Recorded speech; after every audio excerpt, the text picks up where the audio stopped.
Hello everyone, हम history कर रहे थे। लास्ट लेक्चर हमने किया था सिकंदर पे।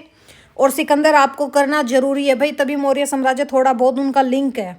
ठीक है, मगध साम्राज्य से उनका लिंक है कि कैसे भाई वो व्यास नदी से आगे नहीं बढ़ पाए थे, राजा पुरु से उनका युद्ध हुआ था, तो वो आप जाके जरूर देखना। आज हम स्टार्ट करते हैं मौर्य साम्राज्य।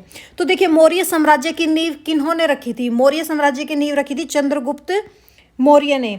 चंद्रगुप्त मौर्य ने किसकी सहायता से रखी थी भाई? कौटिल्य की सहायता से, जिसका दूसरा नाम क्या है भाई, जिनको आप चाणक्य के नाम से भी जानते हो, चाणक्य नीतियां। आजकल रील्स में काफी वायरल हैं चाणक्य नीतियां। उनका दूसरा नाम क्या था भाई? विष्णुगुप्त। तो जब सिकंदर हमला करने के लिए आ रहा था भारत पे, तो कौटिल्य ने जाके, चाणक्य ने जाके धनानंद को बोला कि भाई ऐसे ऐसे भारी शक्ति, भाई यूनानी शक्ति आ रही है, तो भाई उसका सामना करना पड़ेगा। लेकिन धनानंद भाई बहुत इगोइस्टिक इंसान था भाई, ब्राह्मणवाद को वो मानता नहीं था। तो भाई चाणक्य की बेइज्जती वगैरह कर दी। तो चाणक्य ने प्रण लिया था कि उसको तो मैं बाद में देखूंगा, जो बाहर से आ रहा है, पहले तो मैं तेरे को ही देखूंगा। तो इस तरह चंद्रगुप्त के साथ लग के उनको, चंद्रगुप्त को शिक्षित भी किन्होंने किया था? कौटिल्य ने ही किया था, यानी कि चाणक्य ने किया था। तो चाणक्य और चंद्रगुप्त मौर्य ने मौर्य साम्राज्य की नींव कब रखी? 322 ईस्वी के आसपास रखी। जो मौर्य साम्राज्य है, जो आपका मगध एरिया था, ये लोह युग था, लोह उत्पादन होता था वहां पे। तो जो मौर्य साम्राज्य है वो भी तो लोह युग से संबंधित भौगोलिक दृष्टि से एक व्यापक ऐतिहासिक शक्ति था। आज के दिन भी आपका जो झारखंड का एरिया है, वहां सबसे ज्यादा क्या मिलता है भाई? लोह मिलता है। जो मौर्य वंश है, इसके 3 प्रसिद्ध शासक हुए हैं। वैसे तो और भी हुए हैं, पर 3 ही प्रसिद्ध हुए हैं: चंद्रगुप्त मौर्य, बिंदुसार और अशोक। चंद्रगुप्त मौर्य जिन्होंने मौर्य साम्राज्य की नींव रखी। बिंदुसार के लिए ऐसे बोला जाता है कि वैसे तो बिंदुसार ने 25 सालों तक शासनकाल किया है, लेकिन इन्होंने ऐसा कोई फेमस काम नहीं किया। इनके लिए एक कहावत है, पिता का पुत्र और पुत्र का पिता। इस नाम से इनकी आइडेंटिटी है, पिता का पुत्र, यानी कि चंद्रगुप्त मौर्य के बेटे, और अशोक के पिता कौन है? बिंदुसार। ठीक है, चलो हम स्टार्ट करें। और मौर्य साम्राज्य की जो राजधानी थी वो कौन सी थी भाई? पाटलिपुत्र थी। पाटलिपुत्र थी, जो आज का आपका वर्तमान पटना है। भारत गंगा के मैदानों की विजय के साथ साम्राज्य कैसा हो गया था भाई? केंद्रीयकृत हो गया था, यानी कि सेंट्रल पॉलिटिक्स हो गई थी, केंद्रीयकृत सत्ता चलती थी वहां पे। ठीक है, और जैसे जो आपका पहले मगध टाइम पे क्या था, धनानंद और इनके मौर्य साम्राज्य से पहले लगा लो, वहाँ गणतंत्र और कुलीन तंत्र का राज चलता था। लेकिन मौर्य साम्राज्य में क्या क्या चल पड़ा था भाई? राजशाही, राजशाही शासन चल पड़ा था। साम्राज्य साहित्य, कला, वस्तुकला और शिलालेखों के श्रेष्ठ से उनकी असाधारण रचनात्मकता से के लिए जाना जाता है। सबसे ज्यादा शिलालेख किन के द्वारा लिखे गए थे भाई? अशोक के द्वारा। जैसे अशोक चिन्ह, जिनको हम अपने भारत का राष्ट्रीय प्रतीक मानते हैं, वो कहाँ से लिया गया था भाई? मौर्य काल से ही लिया गया था, मौर्य साम्राज्य से ही लिया गया था। और मौर्य साम्राज्य का पतन कब हो गया था? 180 भी बोल देते हैं भाई, 180 ईसा पूर्व के आसपास, पर ऑथेंटिक 125 ईसा पूर्व ही है। और मौर्य साम्राज्य के जो अंतिम शासक थे कौन थे भाई? बृहदर्थ थे। तो चलो एक बार इनके शासन की लिस्ट देख लेते हैं हम। जैसे फर्स्ट कौन थे? चंद्रगुप्त मौर्य। फिर आपके कौन से हो गए? बिंदुसार। जो चंद्रगुप्त मौर्य थे, इनका शासनकाल कब से स्टार्ट हुआ? 322 ईसा पूर्व से लेके 297 ईसा पूर्व। फिर जो बिंदुसार थे वो 297 ईसा पूर्व से लेके 268 ईसा पूर्व तक इनका शासनकाल चला। अशोक का शासनकाल चला भाई 268 ईसा पूर्व से 232 ईसा पूर्व। उसके बाद इनके अशोक के बेटे दशरथ, संप्रति, शालिसुका, और फिर था देव बारमन थे, शतधन्वन थे, और बृहदर्थ थे। बृहदर्थ कौन थे? मौर्य साम्राज्य के अंतिम शासक थे। कौन थे? मौर्य साम्राज्य के अंतिम शासक। जो मौर्य वंश के संस्थापक कौन थे? चंद्रगुप्त मौर्य। कब हुई स्थापना? 322 ईसा पूर्व। चलो हम स्टार्ट करते हैं अब। मौर्य साम्राज्य भारतीय उपमहाद्वीप में स्थापित होने वाला सबसे प्राचीन तथा सर्वाधिक महत्वपूर्ण साम्राज्य था। चंद्रगुप्त मौर्य ने 322 ईसा पूर्व में इस विशाल मौर्य साम्राज्य की स्थापना की, और यह वक्षु घाटी से लेके, यानी कि जो आपके गंगा के मैदान है वहां से लेके, वक्षु घाटी से लेकर कावेरी डेल्टा तक फैल गया था। यानी कि ऑलमोस्ट इंडिया और थोड़ा सा समुद्री एरिया, जैसे पहले का ये आपका मैप है, ये हमारा इंडिया है, ठीक है, और ये आपका पाकिस्तान है, ये आपका अफगानिस्तान है। मगध साम्राज्य कहाँ से कहाँ तक फैल गया था भाई? इस कंप्लीट एरिया में आपका मगध साम्राज्य फैल गया था। इतने एरिया में मगध का शासन चल रहा था, ठीक है, यानी कि ऑलमोस्ट पूरे जो आपका प्रायद्वीपीय भारत था उसमें कंप्लीट राज किनका आ गया था? चंद्रगुप्त मौर्य का। अपने शासकों द्वारा संगठित यह केंद्रीयकृत शासन था। कैसा शासन था भाई? केंद्रीयकृत शासन था।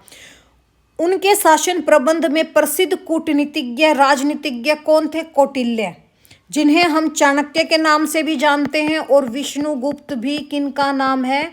चाणक्य का ही नाम है। ये कौन थे? चंद्रगुप्त के गुरु भी थे और जिन्होंने चंद्रगुप्त की सहायता भी की थी। चंद्रगुप्त की राजनीति प्रणाली मुख्यतः कौटिल्य के अर्थशास्त्र में वर्णित आदर्शों पर चलती है। ये जो अर्थशास्त्र है भाई, इसको इकोनॉमिक्स मत समझना, अर्थशास्त्र उस टाइम की पॉलिटिक्स थी, ये राजनीति के आधार पर बुक लिखी गई थी। अर्थशास्त्र किसकी बुक है? कौटिल्य की। कौटिल्य के अर्थशास्त्र में हमें मौर्य साम्राज्य के शासन प्रणाली की जानकारी मिलती है। इसके अतिरिक्त हमें अशोक के जो राजा देश थे, दूसरा यहाँ से इनका महत्वपूर्ण स्रोत मिलता है, जो मौर्य सम्राटों द्वारा निर्मित केंद्रीयकृत शासन प्रणाली पर प्रकाश डालता है। हमारे पास मौर्य शासकों के बारे में शिलालेख संबंधी स्रोत हैं, साहित्यिक स्रोत है, विदेशी वृत्तांत हैं, पुरातात्विक उत्खनन संबंधी सामग्री हमें उपलब्ध है, जहाँ से हमें मौर्य शासकों की जानकारी मिलती है। जैसे सारनाथ स्थित मौर्य सम्राट अशोक के सिंह स्तंभ को किसमें लिया गया है? राष्ट्रीय चिन्ह। भारत का राष्ट्रीय चिन्ह कौन सा है? अशोक का सिंह स्तंभ। कहाँ से लिया गया है? जो सारनाथ में है वहाँ से ये लिया गया है। आपका भारतीय गणराज्य का राष्ट्रीय प्रतीक चिन्ह कौन सा है? अशोक का सिंह स्तंभ। कहाँ से लिया गया भाई? मौर्य साम्राज्य से। मौर्य राजाओं का मुख्य उद्देश्य था समाज में शांति लाने का उपाय ढूंढना। उनका विश्वास था कि उनकी राजनीतिक शक्ति और सामाजिक अस्तित्व के लिए अनिवार्य आधारशिला का कार्य करेगी। अर्थशास्त्र में क्या वर्णन है भाई? कि एक सर्वमान्य वरिष्ठ के अभाव में अराजकता छा जाएगी।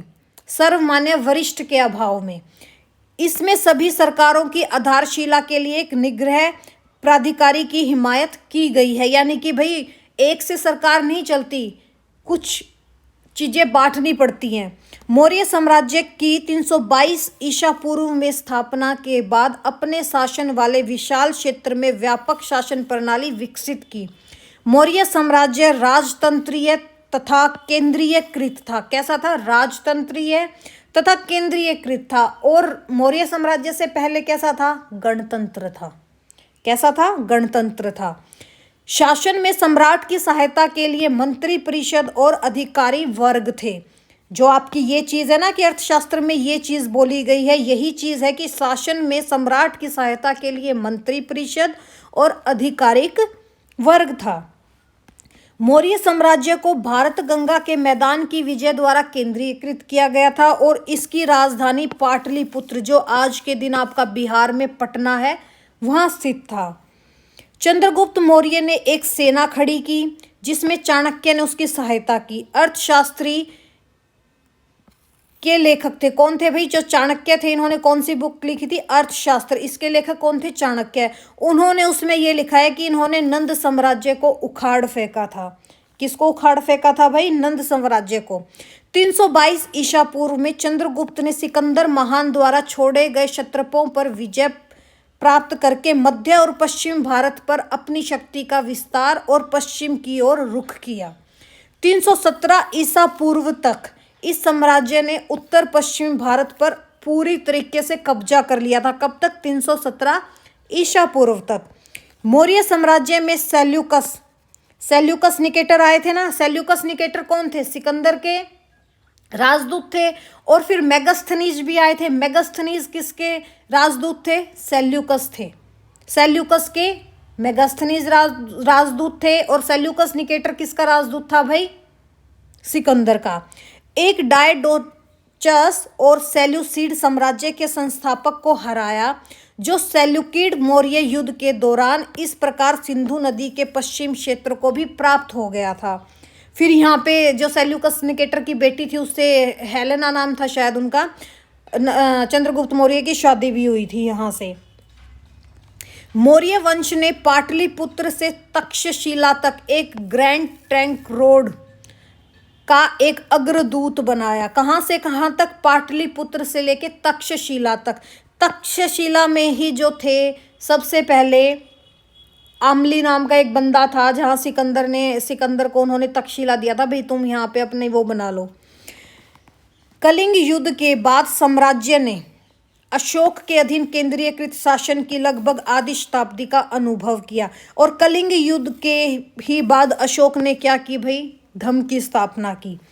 बौद्ध धर्म के अशोक के आलिंगन और बौद्ध धर्म प्रचारकों के प्रयोजन ने कहाँ कहाँ किया भाई? श्रीलंका में प्रचार प्रसार किया बौद्ध धर्म का, उत्तर पश्चिम भारत में किया और मध्य एशिया में विस्तार किया। किसका किया भाई? बौद्ध धर्म का। ये सब कब हुआ था? कलिंग युद्ध के बाद, क्योंकि बिंदुसार कलिंग एरिया पे कब्जा नहीं कर पाया था। वहां पे कब्जा किन्होंने किया?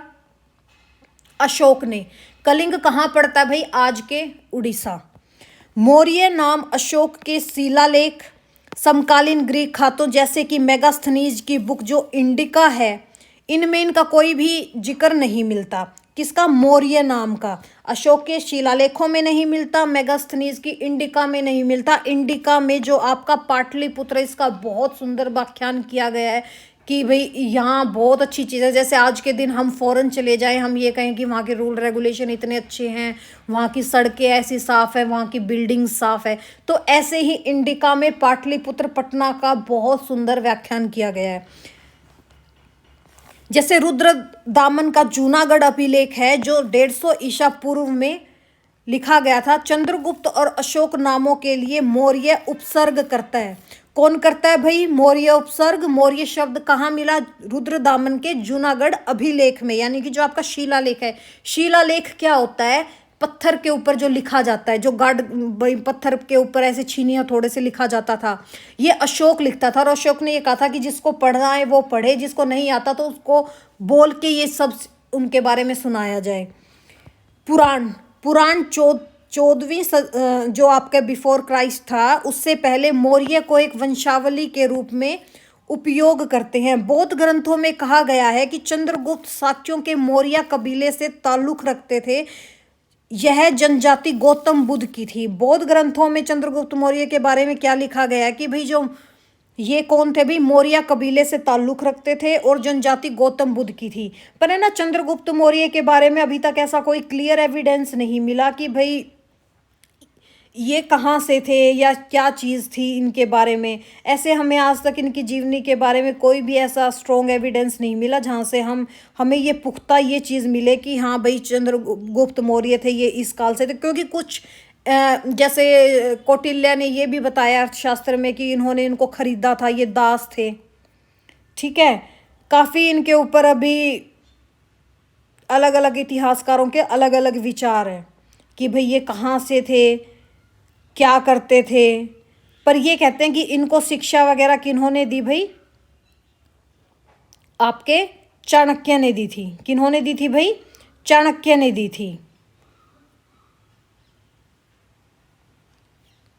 ठीक है। मेगास्थनीज सैन्य कमान का उल्लेख करता है, जिसमें 5 सदस्य 6 बोर्ड शामिल है। कौन कौन से? मेगास्थनीज की बुक क्या थी? इंडिका। उसमें उल्लेख क्या है भाई? मौर्य साम्राज्य के पास एक तो नौसेना थी, उनका सैन्य परिवहन था, इन्फेंट्री थी, यानी कि आपके जो घुड़सवार थे वो थे, कैवलरी थे, कैटेपुलस थे, रथ डिवीज़न थे और हाथी सेना थी। देखो अब हमें ना थोड़ा सा चंद्रगुप्त मौर्य के बारे में पढ़ लेते हैं कि चंद्रगुप्त मौर्य ने कैसे कैसे क्या क्या किया था। मौर्य वंश के संस्थापक थे चंद्रगुप्त मौर्य। और ब्राह्मणवादी परंपराओं के अनुसार उनका जन्म कहाँ हुआ था भाई? नंद दरबार के शूद्र महिला से हुआ था। बौद्ध धर्म ने तो क्या कहा कि भाई मौर्य कबीले से ताल्लुक रखते थे, लेकिन ब्राह्मणवादी परंपराओं ने क्या कहा कि भाई ये नंद दरबार में एक शूद्र महिला से हुए थे। लेकिन बौद्ध परंपरा के अनुसार गोरखपुर क्षेत्र में मौर्य नामक एक क्षत्रिय वंश से उनका जन्म हुआ था, जिसको मौर्य कबीला भी बोला जाता है, और मौर्य नामक एक क्षत्रिय वंश से हुए थे। उन्होंने नंदों की गिरावट और कमजोरी का फायदा उठाया। उन्होंने चाणक्य की मदद से नंद वंश के अंतिम शासक धनानंद को उखाड़ फेंका और खुद के सम्राट के रूप में ताज पहनाया। उत्तर पश्चिम में भारत सेल्यूकस के अधीन था, सेल्यूकस निकेटर के अधीन था। चंद्रगुप्त मौर्य ने 500 हाथियों के बदले उनसे अफगानिस्तान, बलूचिस्तान और सिंधु के पश्चिम क्षेत्रों पे सेल्यूकस से मुक्त करवाया था। लेकिन यह भी बोला जाता है, कोई तो कहता है कि 500 हाथी दे के मुक्त करवाया, लेकिन यह भी बोला जाता है इन्होंने सेल्यूकस निकेटर को हरा दिया था। फिर सेल्यूकस निकेटर की बेटी से चंद्रगुप्त मौर्य की शादी हुई। उन्होंने चंद्रगुप्त मौर्य जो आपके मौर्य साम्राज्य के तहत एक विशाल क्षेत्र लाया, जिसमें भारतीय उपमहाद्वीप के उत्तर और पश्चिम भाग के साथ बिहार, उड़ीसा और बंगाल भी शामिल थे। केरल, तमिलनाडु, उत्तर पूर्व के कुछ हिस्से जो मौर्य शासन के अधीन नहीं थे चंद्रगुप्त मौर्य के टाइम पे, लेकिन चंद्रगुप्त मौर्य क्या थे भैया कि निरंकुश शासक थे, जिन्होंने अपनी सारी शक्तियां अपने हाथों में रख ली थी। उनके प्रशासन की सबसे बड़ी विशेषता क्या थी? उनकी विशाल सेना और उनका रख रखाव करना। जैसे रोमन लेखक है जो प्लिनी, उन्होंने क्या बोला भाई, चंद्रगुप्त मौर्य के पास 6 लाख सैनिक थे, 30,000 घुड़सवार थे और 9,000 हाथी थे। ठीक है, ये थे आपके चंद्रगुप्त मौर्य। मौर्य युग की मूर्तियां साम्राज्य को पाटलिपुत्र में शाही राजधानी के साथ 4 प्रांतों में विभाजित करती है। कौन कौन सी थी? ये मान लो आपके 4 हिस्से हैं पाटलिपुत्र के। ईस्ट में थी आपकी तोसली, वेस्ट में थी उज्जैन, और नॉर्थ में थी आपकी तक्षशिला, और साउथ में क्या था आपका? स्वर्णगिरी। ये क्या थी भाई? शाही राजधानियों के साथ 4 प्रांतों में ऐसे विभाजित था। मान लो ये पाटलिपुत्र है, इसके ये 4 ऐसे राज्य में ये विभक्त था। ठीक है, अशोकन के संपादकों से 4 प्रांतीय राजधानी के नाम कौन कौन से मिलते हैं भाई? तोसली जो ईस्ट की थी, उज्जैन वेस्ट की थी, स्वर्णगिरी साउथ की थी और तक्षशिला उत्तर में थी। प्रांतीय प्रशासन का प्रमुख कौन होता था भाई? कुमारा। कौन होता था? कुमारा, जिसको हम क्या बोलते हैं? शाही राजकुमार। जिसको हम क्या बोलते हैं भाई? शाही राजकुमार, जिसने प्रांतों को राजा के प्रतिनिधित्व के रूप में शासित किया। ठीक है, क्या मिला है भाई? अशोक के संपादकों से 4 प्रांतीय राजधानियों के नाम प्रचलित होते हैं। कौन कौन से भाई? तोसली जो आपके ईस्ट में है, उज्जैन जो वेस्ट में है, स्वर्णगिरी जो साउथ में है, तक्षशिला जो उत्तर में है, और प्रांतीय प्रशासन का प्रमुख कौन होता था? कुमारा, जिसको हम शाही राजकुमार बोलते थे, जिसने प्रांतों के राजा के प्रतिनिधित्व के रूप में शासित किया। कुमारा को कौन सहायता प्रदान करते थे? महामात्य और उनके मंत्री परिषद। कौन सहायता करते थे भाई? कुमारा को महामात्य और मंत्री परिषद द्वारा सहायता प्रदान की गई। यह संगठनात्मक संरचना सम्राट और उनके मंत्री परिषद के साथ शाही स्तर की परिलक्षित होती थी। कौन देते थे भाई इनका साथ? महामात्य और मंत्री परिषद इनकी सहायता करते थे। मौर्यों ने एक अच्छी तरह से विकसित सिक्का खनन प्रणाली की स्थापना की। किस चीज की भाई? सिक्का खनन प्रणाली की स्थापना की। इनके ज्यादातर सिक्के किस चीज के मिलते थे भाई? किस चीज के सिक्के मिलते थे? चांदी और तांबे के। सोने के कुछ सिक्के भी प्रचलन में थे, पर ज्यादातर सिक्के किसके थे? चांदी और तांबे के। सिक्कों का व्यापक रूप से व्यापार और वाणिज्य के लिए उपयोग किया जाता था। मौर्य काल में प्रशासन मुख्य रूप से राजा में निहित था, क्योंकि राजतंत्र था। प्रशासन के प्रमुख अंगों जैसे कार्यपालिका, व्यवस्थापिका, न्यायपालिका और उसका नियंत्रण होता था। कौटिल्य की जो अर्थशास्त्र है और जो अशोक के शिलालेख है, उनमें मंत्री परिषद के बारे में चर्चा की गई है। पतंजलि द्वारा रचित महाभाष्य में चंद्रगुप्त मौर्य के काल में सभा का वर्णन किया गया है। किसमें किया गया है भाई? पतंजलि की जो महाभाष्य है। मंत्री परिषद के सदस्यों का चुनाव योग्यता के आधार पर किया जाता था। पुरोहित, सेनापति, सन्निधाता और युवराज सम्राट की मंत्री परिषद में प्रमुख सदस्य होते थे। ये कौन कौन? पुरोहित, सेनापति, सन्निधाता और युवराज सम्राट। और इनके प्रधानमंत्री कौन थे भाई? चाणक्य। मौर्य साम्राज्य की राजधानी पाटलिपुत्र जो आज की पटना है। इसके अतिरिक्त प्रशासन के लिए 4 प्रांतों में बांटा गया। अभी आपको पीछे बता के आई हूँ। ईस्ट में तोसली, दक्षिण में स्वर्णगिरी, फिर आपका पश्चिमी भाग और उज्जैन था, और नॉर्थ भाग कौन सा था? तक्षशिला। इसके अतिरिक्त समापा, इशिला, कौशाम्बी भी इनके महत्वपूर्ण नगर थे। राज्य के प्रांतपाल कौन होते थे? कुमार, जिनको राजकुमार भी बोला जाता था, जो स्थानीय प्रांतों के शासक थे। रज्जुक, रज्जुक कौन थे भाई? जो जमीन को मापने का काम करते थे। रज्जुक कौन होते थे भाई?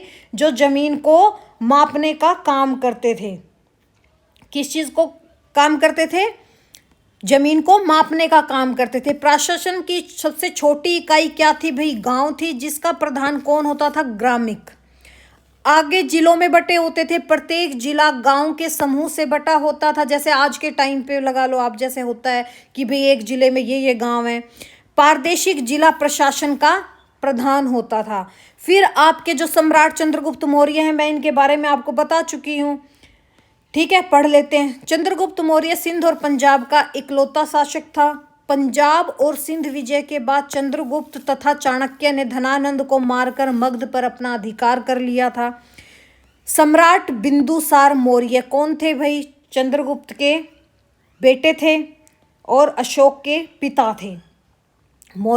चंद्रगुप्त के बाद उनका पुत्र बिंदुसार गद्दी पर बैठा। उसके बारे में ज़्यादा जानकारी उपलब्ध नहीं है। दक्षिण की ओर साम्राज्य विस्तार का श्रेय बिंदुसार को दिया जाता है। हालांकि उनके विजय अभियान का कोई भी साक्ष्य हमें बिंदुसार के बारे में नहीं मिलता भाई। दक्षिण राज्यों के अलावा एकमात्र राज्य बिंदुसार के नियंत्रण में नहीं था। वो कौन सा था भाई? कलिंग, जिसपे अशोक ने हमला किया था। उनका शासन यूनानियों के साथ निरंतर संबंधों का एक महत्वपूर्ण था। कौटिल्य, अब बिंदुसार के शासनकाल में कौटिल्य कौन थे भाई? इनके प्रधानमंत्री बने रहे थे। ठीक है, जैसे यूनानियों में उन्हें किस किस नाम से पुकारा जाता है भाई? बिंदुसार को अमित्रागत, अमित्रोचेटस, एलिट्रोचेटस। ये मैं लिख देती हूँ कि यूनानी जो लेखक हैं उनको बिंदुसार को किन किन नामों से जानते थे भाई? अमित्रागत, अमित्रोचेटस और एलिट्रोचेटस। ऐसा क्यों किया जाता था भाई? देखो, जो यूनानी लेखक थे वो अपनी लैंग्वेज लिखते थे। जैसे ग्रीक लोग हम तो सिकंदर को सिकंदर महान बोलते हैं, लेकिन वहाँ के लोग क्या बोलते हैं? अलेक्जेंडर। वैसे ही हम तो यहाँ बिंदुसार बोलते हैं, लेकिन वहाँ पे कौन बोलेंगे? अमित्रगत, अमित्रचेटस और एलिट्रोचेटस। सम्राट अशोक, फिर आगे आपके क्या भाई? सम्राट अशोक। सम्राट अशोक के बारे में तो सबने सुन रखा है भाई। मौर्य साम्राज्य का सबसे महान शासक कौन थे भाई? अशोक, जो बिंदुसार के पुत्र थे और अपने पिता के बाद इन्होंने ये सिंहासन पे बैठे। ऐसा बोला जाता है कि भाई इन्होंने अपने सिंहासन के लिए अपने 99 भाइयों की हत्या कर दी थी। यह वह पहला शासक था जिसने अपने शिलालेखों के माध्यम से लोगों तक संदेश पहुंचाया। उनके सिंहासन पर बैठने के बाद कलिंग युद्ध ही एकमात्र ऐसा युद्ध था जो उन्होंने लड़ा था। जैसे ही कलिंग युद्ध के नरसंहार से ये प्रभावित हुए, इन्होंने क्या किया भाई? युद्ध से विजय और धर्म द्वारा विजय का विचार ही छोड़ दिया। और दूसरे शब्दों में ये बोला जाता है कि जैसे भैरी घोष को धम्म घोष में इन्होंने बदल दिया। यानी कि क्रूरता से ये सीधे किस पे आगे थे? धर्म के मार्ग पर आगे थे। इसके साथ ही उन्होंने युद्ध छोड़ने वाले ये पहले सम्राट बन गए थे। कौन भाई? अशोक। अशोक बौद्ध धर्म में परिवर्तित हो गए। तीसरी बौद्ध संगति किन के काल में हुई भाई? अशोक के काल में आयोजित की गई। इन्होंने दक्षिण भारत, श्रीलंका, बर्मा और अन्य देशों में अपने मिशनरी भेजे। जो इनकी बेटी थी प्रियदर्शनी का, और जो इनके बेटे थे वो भी श्रीलंका गए थे। प्राचीन भारत के महान शासक कौन थे? अशोक थे, जो अपने मिशनरियों के लिए जाने जाते थे। उन्होंने एक धर्म, एक भाषा और एक लिपि द्वारा मौर्य साम्राज्य का एकीकरण कर दिया। उनकी धम्म नीतियां एक व्यापक अवधारणा थी जिसमें जीवन के तरीके, आचार संहिता और सिद्धांतों के सेट शामिल थे, यानी कि सेट बने हुए थे जिन्हें लोगों को अपने दैनिक जीवन में अपनाना चाहिए। उन्होंने लोगों के बीच अपने धर्म का प्रचार किया, धम्म महानता को नियुक्त किया, महमता को, जो इनके वो होते थे जो प्रचार प्रसार करते थे। उन्होंने धार्मिक सहिष्णुता की नीति का पालन किया। वह शांति और गैर आक्रामकता और सांस्कृतिक विजय की अपनी नीति के लिए जाने जाते थे। कौन भाई? अशोक।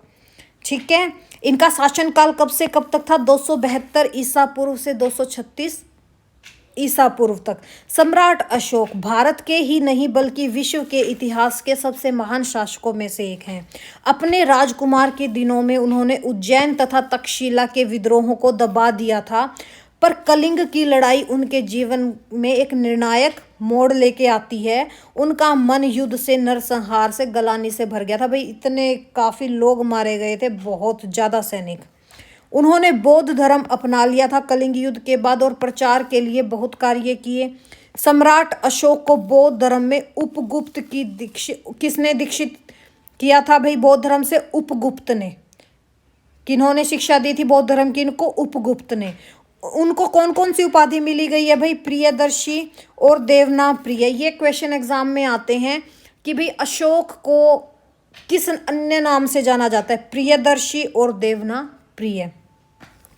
उनके सिंहासन पर बैठने के बाद कलिंग युद्ध ही एकमात्र युद्ध था जो उन्होंने लड़ा था। जैसे ही वह कलिंग युद्ध के नरसंहार से प्रभावित हुए, उन्होंने युद्ध से विजय और धम्म द्वारा विजय का विचार ही छोड़ दिया। और दूसरे शब्दों में बोले तो ये क्या हो गया था भाई? भेरी घोष से सीधा धम्म घोष में ये बदल गए थे। इसके साथ उन्हें युद्ध छोड़ने वाले पहले सम्राट के रूप में जाना जाता है। अशोक बौद्ध धर्म में परिवर्तित हो गए थे। तीसरी बौद्ध परिषद या आपकी जो संगति थी उसका आयोजन किन्होंने करवाया था? अशोक ने करवाया था। उन्होंने दक्षिण भारत, श्रीलंका, बर्मा और अन्य कई देशों में अपने मिशनरी भेजे जिनमें इनके बच्चे भी शामिल थे। उन्होंने धार्मिक सहिष्णुता नीति का पालन किया। वह शांति और गैर आक्रामकता और सांस्कृतिक विजय की अपनी नीति के लिए जाने जाते हैं। प्राचीन भारत के महान शासक अशोक थे जो अपने मिशनरियों के लिए जाने जाते हैं। उन्होंने एक धर्म, एक भाषा, एक लिपि द्वारा मौर्य साम्राज्य में एकीकरण किया। कौन कौन सी लिपि थी भाई इनकी? ब्राह्मी लिपि, खरोष्टी लिपि और अरबी लिपि में भी इन्होंने, भाई अरबी लिपि में तो जो वहाँ के थे, जैसे मान लो नेपाल, पाकिस्तान, अफगानिस्तान में जो इनके शिलालेख हैं वहाँ पे इसके अकॉर्डिंग है। ठीक है। उनकी धम्म की नीति एक व्यापक अवधारणा थी जिसमें जीवन के तरीके, आचार संहिता, सिद्धांतों के सेट शामिल थे जिन्हें लोगों को अपने दैनिक जीवन में अपनाना चाहिए। उन्होंने लोगों के बीच अपने धम्म के प्रचार के लिए धम्म महामता को नियुक्त किया। अशोक पहले शासक थे जिन्होंने अपने शिलालेखों के माध्यम से लोगों तक संदेश पहुंचाया। इन्हीं अभिलेखों के आधार पर अशोक का इतिहास रचा गया है। शिलालेख बड़े पैमाने पर जनता के लिए अशोक की घोषणाएं थी जो धम्म के प्रचार के लिए उनके प्रयास को दर्शाती है। जो इनके शिलालेख थे, जैसे इनके 39 शिलालेख थे लगभग, ठीक है, जिन पे उन्होंने धम्म का प्रचार किया। उनमें जैसे प्रमुख शिलालेख होते थे, लघु शिलालेख होते थे, प्रमुख शिलालेख होते थे, लघु स्तंभ शिलालेख होते थे। ये शिलालेख ना हम नेक्स्ट लेक्चर में करेंगे क्योंकि फिर ज़्यादा लंबा हो जाएगा। लगभग 39 शिलालेख जिन्हें मोटे तौर पर 4 श्रेणियों में वर्गीकृत किया गया: प्रमुख शिलालेख, लघु शिलालेख, प्रमुख स्तंभ शिलालेख और लघु स्तंभ शिलालेख। अशोक नाम केवल कहाँ मिलता है भाई? लघु शिलालेख में, जो महाराष्ट्र में 1 स्थान पर है और कर्नाटक में 3 स्थानों पर है। अन्य सभी शिलालेखों का नाम देवनम्पिया प्रियदर्शी है जिनका अर्थ है देवताओं को प्रिय। उनके शिलालेख अफगानिस्तान भी मिलेंगे, पाकिस्तान में है, नेपाल में है और भारत में है। और ज़्यादातर कहाँ बनाए गए हैं? जो आपके राजमार्ग हैं उनमें। भारतीय उपमहाद्वीप में पाए गए शिलालेख ज़्यादातर प्राकृत में ब्राह्मी लिपि का उपयोग करते हुए लिखे गए हैं, जबकि उत्तर पश्चिम भाग में आरामी भाषा या खरोष्टी लिपि में लिखे गए हैं। फिर देखो हम अर्थशास्त्र के बारे में करते हैं। अर्थशास्त्र कौन सी लैंग्वेज में है भाई? संस्कृत में है। कौटिल्य, चंद्रगुप्त मौर्य के समकालीन थे, उनके द्वारा ये लिखी गई थी। अर्थशास्त्र राज्य के प्रशासन के लिए आवश्यक संपूर्ण कानूनी और नौकरशाही ढांचे से संबंधित है।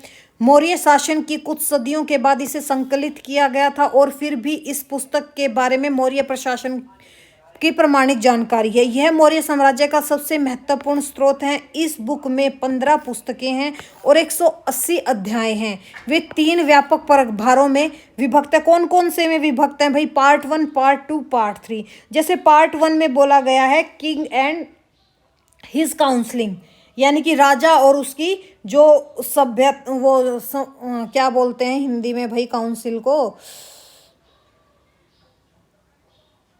भाई हिंदी में मेरे को वर्ड अभी मुंह से निकल नहीं रहा, काउंसिल है। पार्ट 1 में क्या आता है? King and his council. Second में क्या आ गया भाई? जो इनका सिविल और क्रिमिनल लॉ आता है वो। और पार्ट 3 में क्या आता है? Diplomacy and war. ठीक है, अर्थशास्त्र के जो 3 पार्ट हैं उनमें ये चीज़ है। Part 1 is king and his counselling, यानी कि जो इनके ये महामात्य है, इनके प्रधानमंत्री, भाई आज का जो इनका मंत्रिमंडल लगा लो। ठीक है, सेकंड में आ जाता है इनका सिविल और क्रिमिनल लॉ, जैसे आपके जुडिशियल आ गया और आपके ये यूपीएससी ऑफिसर आ गए इस तरीके से। और डिप्लोमेसी एंड वॉर हो गया, जैसे हमारी आर्मी है, हमारी भाई वायुसेना है, नौसेना है, थल सेना है। फिर देखो भाई मुद्रा राक्षस। मुद्रा राक्षस संस्कृत में विशाख दत्त द्वारा लिखित एक नाटक है।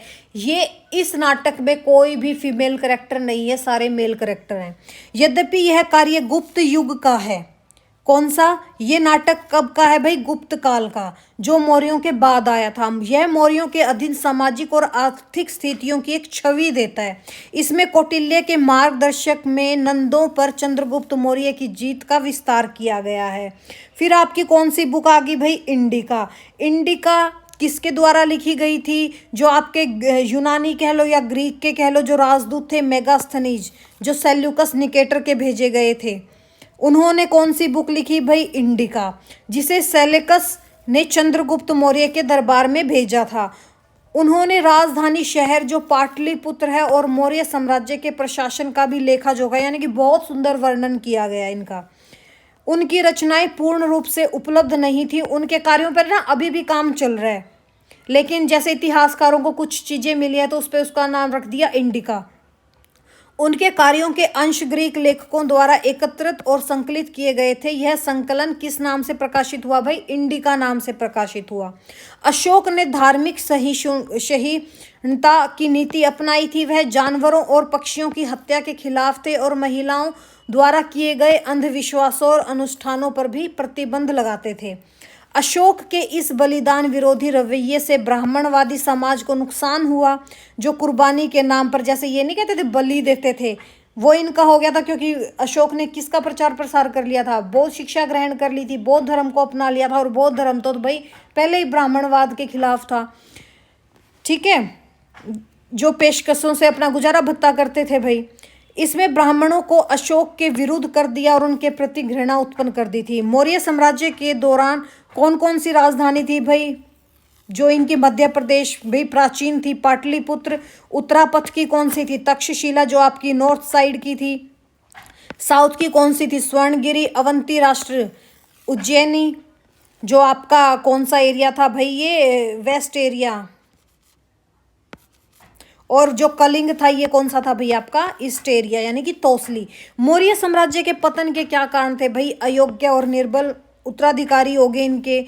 प्रशासन अत्यधिक केंद्रीयकरण हो गया। प्रशासन भाई जब भी ज़्यादातर केंद्रीयकृत हो जाता है, सेंट्रलाइजेशन आ जाता है, तो वहाँ पे भाई उस शासन का पतन होता ही होता है। यह हाल आप आगे आने वाले दिनों में इंडिया में भी देख लेना, जैसे रशिया में हुआ था, पुतिन का हो रहा है अब। ठीक है, थोड़े से टाइम बाद आप लोग इंडिया में भी देख लोगे, क्योंकि इंडिया में भी अब सेंट्रलाइजेशन होने लगा है भाई। ठीक है, तो जब भी ज़्यादातर सेंट्रलाइजेशन आएगा वो पतन उसका होगा, निश्चित है उसका पतन होना। राष्ट्रीय चेतना का अभाव, आर्थिक और सांस्कृतिक असमानताएं, प्रांतीय शासकों के अत्याचार, करों की अधिकता यानी कि टैक्स ज़्यादा लेने लगे। अशोक की जो धम्म नीति थी वो भी इसका बना, और आमत्यों के अत्याचार हुए। देखो अशोक के टाइम पे कहाँ तक कितना एरिया फैल गया था। ये एरिया अशोक के टाइम पे भाई कुछ समुद्री एरिया भी था। ये जो एरिया ना, ये अशोक ने इतने एरिया पे कब्जा कर लिया था। और चंद्रगुप्त और बिंदुसार ने भी लगभग इसी एरिया पे, सिर्फ कलिंग का जो एरिया था वो रह गया था। कलिंग का एरिया भी किसने मिला लिया था भाई, आपके अशोक ने, देखो।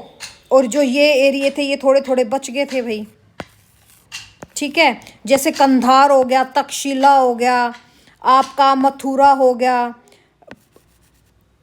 पाटला हो गया, सपोरा हो गया, स्वर्णगिरी हो गया, ठीक है, वाराणसी हो गया, ठीक है भाई। जैसे यहाँ पे फिर आपका कलिंग हो गया, उज्जैन आ गया, वाराणसी हो गया, पाटलिपुत्र हो गया, ठीक है। पाटलिपुत्र क्या थी, इनकी राजधानी थी, ठीक है भाई। ये था आपका मौर्य साम्राज्य। और बाकी जो भाई अशोक के शिलालेख हैं, स्तंभ हैं, ये हम नेक्स्ट वीडियो में करेंगे, कंप्लीट करेंगे, ठीक है। चलो भाई, मिलते हैं नेक्स्ट वीडियो में। वीडियो अच्छी लगी तो लाइक एंड सब्सक्राइब जरूर करें। Thank you.